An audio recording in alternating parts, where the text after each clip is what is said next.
Hello. I got asked an interesting question today. And that question was, when it comes to novel writing, what are some things I shouldn't do? I thought that was an interesting question because a lot of people want to know what you should do. But it's good to know what you should avoid. So I still gave you a little bit of both. And to do that, we're going to cover dialogue because that's kind of what Jay specifically asked for. But the things you shouldn't do, and should, don't combine dialogue. Keep the conversation simple and natural. Don't say said too much. Use actions to reveal the speaker and use character traits to reveal the speaker. All right, so let's just jump right into it because I've been long-winded and I have done this video more than once. I want to get it over with. So here is my novel. What I didn't do was I didn't just begin with dialogue. It's okay to do it. I like doing it on in a series, and so after you've gotten other characters, but I don't just like starting people off with dialogue. But I also don't like describing things for long. Why do I like not doing dialogue? Well, because I create entire worlds for my novels, so it's really difficult for you to get into it if I'm just starting someone off speaking. Um, and it's also good if it's futuristic, if it's different, if it's something people haven't seen or read, rather. Then you really want to give them a nice description, but that isn't too lengthy. I hate novels that go full chapters without even giving me a good dialogue and interactive characters. It's great literature. The Hunger Games does it, I believe, and a lot of old school novels do it for sure. But I like to appeal to a younger crowd, people that are sick of reading the same type of novel, and to do that, I kind of just start off with action. And so what I want to do is just start off with something that is descriptive and that gets straight to the point, that gives you a kind of a background. You might be a little confused, but you should get everything by the time the novel you're done reading. Um, the first chapter, that is. So you should understand the world, the characters, and the traits by the first chapter. Okay, so here's my dialogue. You can see it already starting midway. And if you read the first line, then you'll notice that it's sharp. It's very appealing. It's very like seductive. So I'm really trying to get a hold of the reader. So just in case anyone were looking at my preview on Amazon and they were scrolling down and you're like, oh, when are they going to talk? Boom. That's a good way to start off a conversation. Okay, so how did I describe this? I started off by describing a boy that is getting, well, this is first person, so Spencer is getting back to school for the first time in a while. He's creeping through the back to avoid friends and family. He is describing the world. He describes the scenery. He describes his atmosphere. Takes a seat, closes his eyes, gets kicked in the ribs. So right there, you see I'm starting off and I'm giving you action because I want to draw in a reader. So once he opens his eyes, he grabs the leg, flings her in the pool, and that's why she says, "You got my panties wet." um, when I first started off, I was using a lot of name calling. What you want to do when you do use any name reference is you want to separate it with a comma. So, for example, if she said Spencer, she would say comma Spencer. So definitely that's for any novice like me when I first began that didn't know you're supposed to do that. But make sure you separate a name, a title, daddy, mom, with a comma, and run with it. So she calls him a jerk, and then you can see that I'm also varying the length of the conversation. So it's three short, jab, jab, punch, and then I jab, jab, jab, punch. I lengthen it here. So you got my panties wet. Why would a boy wear panties? Don't call me a boy, jerk. You walk like one, talk like one, but wait, you kick like a girl. So you can see argumentative. You can see that they're combative, that they're ready to go to blows, whatever. Okay, so here is one of the points, which is don't say said. You can say it. The forms of said are say, said. So I didn't have to say, I say. I use I tease. And what I'm going to do is I'm going to upload on my website, kashifrost.com. I'm going to upload different words that you can use that replace say. And then I'm also going to tell you how you can avoid even saying tease.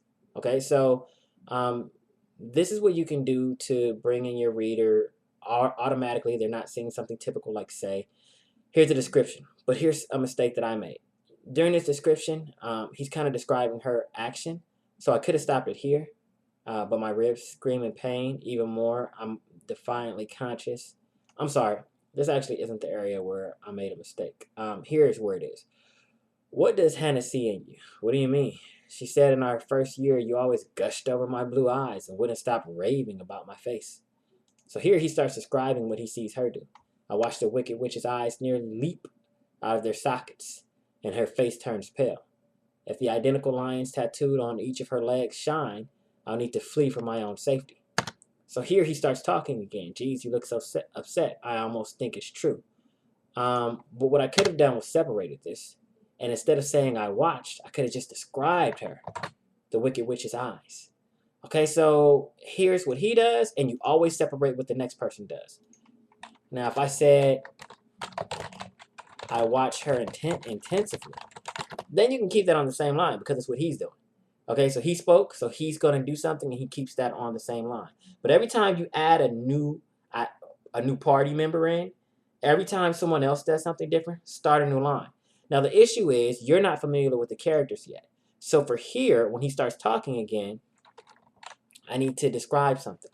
And here we come to our next point. I'm not going in order, obviously, but use actions to reveal the speaker. Actually, I did cover simple and be simple and natural. The shorter your dialogue is, the more natural it will seem. And there's also other ways to make it feel natural, which I'll go over. Use actions to reveal your speaker. So what I could do here is say, I fold my arms and lean back. Lean back. So I fold my arms and lean back. Jeez, you look so upset. I almost think it's true. That's describing him, so you know it was his action, so therefore it's him speaking. Okay, but if she folded her arms and she leaned back, geez, you look so upset. I almost think it's true. That means she said it. So instead of saying I said, he said, they teased, we jeered, we laughed, or however you want to say said, you can simply just describe an action and don't put a comma. Commas are for, in my opinion, I don't know what other people do, but commas, this is in most novels, precede a form of say. Yes. Don't go. Okay, so, but actions have periods. Okay? So, he said, don't go. He said, comma, don't go. He leaped up and pumped his fist. Don't go. That is period. He leaped up and pumped his fist, period. Don't go. So that's how you want to do it. All right. So a period and a comma for say, a period for actions.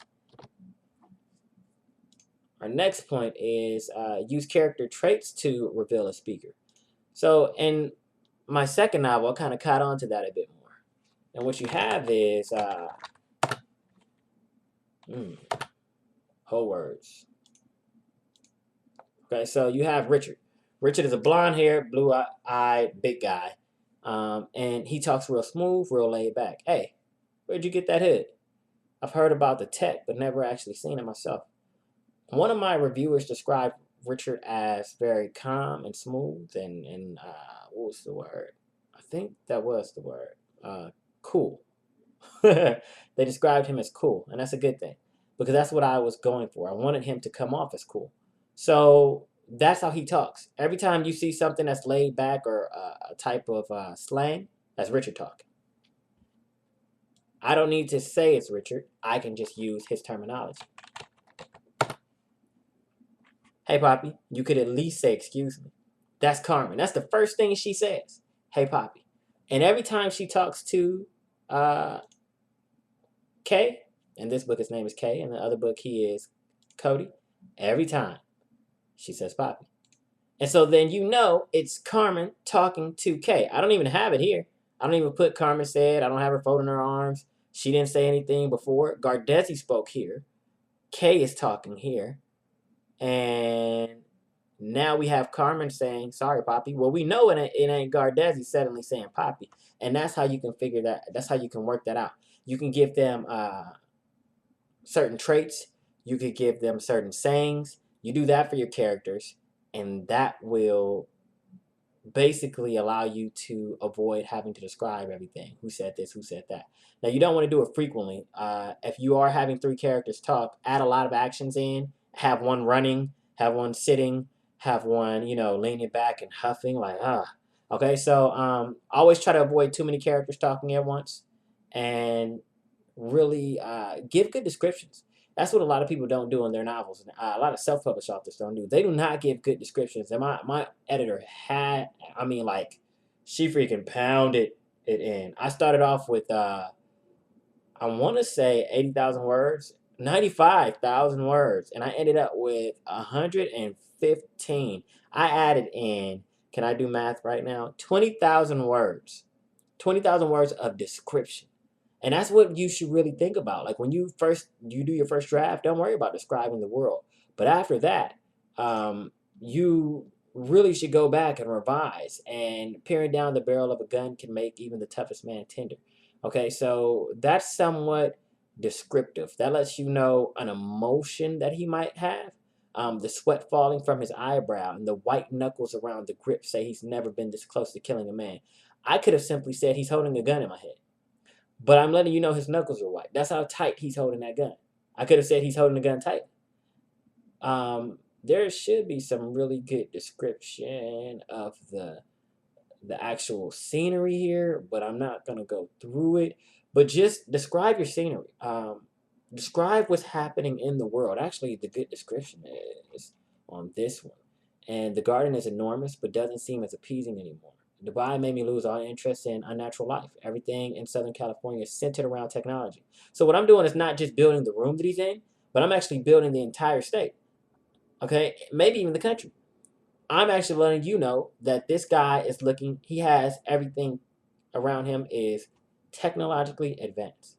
Okay, so you can imagine computer screens and floating disco balls. I don't know what you got going on in your head, but I'm going to describe some things to you later in this book to help you get comfortable with the novel, and so your readers can be comfortable with the novel. Give description, describe, and then maybe cut back on some of it. Okay, so you can actually give too much and then say, okay, you don't really need all of that. That's what revisions are for. I would say your first write should always be just a speed write to get all your thoughts out. Your second revision should be to add details and to improve conversation. And your third should be to remove unnecessary details and improve conversation. Your fourth should be to go back and really just focus on all of your character interactions and dialogue and make sure that they sound natural. And then you could kind of do another big revision again. So did I just say 5 revisions? Yes. Is that all the revisions you need? No. If you're writing a full novel, a 50,000 word novel, you need to have more than 5 revisions. You need to work longer than a month on it. So I wish you the best of luck in what you do. I'm going to go back, make sure we covered all of our points. Don't combine dialogues. Remember, don't combine dialogues. That's what I skipped. So what I mean by don't combine dialogues, and this is what a lot of people do, and a lot of self-published authors do this. Okay, here's a lot of people talking. Here's 2 people talking. The tattoos on the brat's legs glow subtly. Don't even think about kicking with those lit. That's what Spencer says. So imagine that I combine this paragraph with this one, and then I combine this paragraph with this one. To say, because she's talking, it says, why? She asks with a smirk. But this is Spencer talking. Never do that. Never. Every time a new person talks, start a new paragraph. Okay? Every time you're adding in a new description, start a new paragraph. It'll just save you. And make sure that your reader knows who's talking. Don't combine dialogue. Keep the conversation simple, natural. Keep it simple and sweet. The shorter, the better. But make sure that you kind of give ups and downs. It's better to look at a mountain than to look at a flat, straight plain. You enjoy looking at mountains because it shows you some diversity. It shows you some change. You don't enjoy looking at a flat plain because it's just boring. It's straight. So change the length of your dialogue, but never give a full paragraph of someone talking and breathing too much. That's what you don't want to do. Don't just do a full spiel. Allow someone else to interact with them. Ask questions. Make it interesting. So if you want to really make dialogue interesting and natural, how can you do that? Act it out. Hey, dude. What? Did you really mean that, what you said about my mom? Hell yeah, she ugly. That's something you can act out, you can record, and you can go back and look at. Okay, you can describe those words. Make it sound natural. Okay, make it sound, well, it is natural. It's just you talking to yourself or talking to someone else if you can get someone. And then go in and add the descriptions in. Like, instead of saying, trying to spell out the little squeak noise I made at the end, say, Michael threw up his hands and squealed. Okay, so then the reader can put that in their head naturally.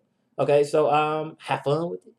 Don't say it too much. Use actions to reveal your speaker. Use character traits to reveal your speaker. Have fun.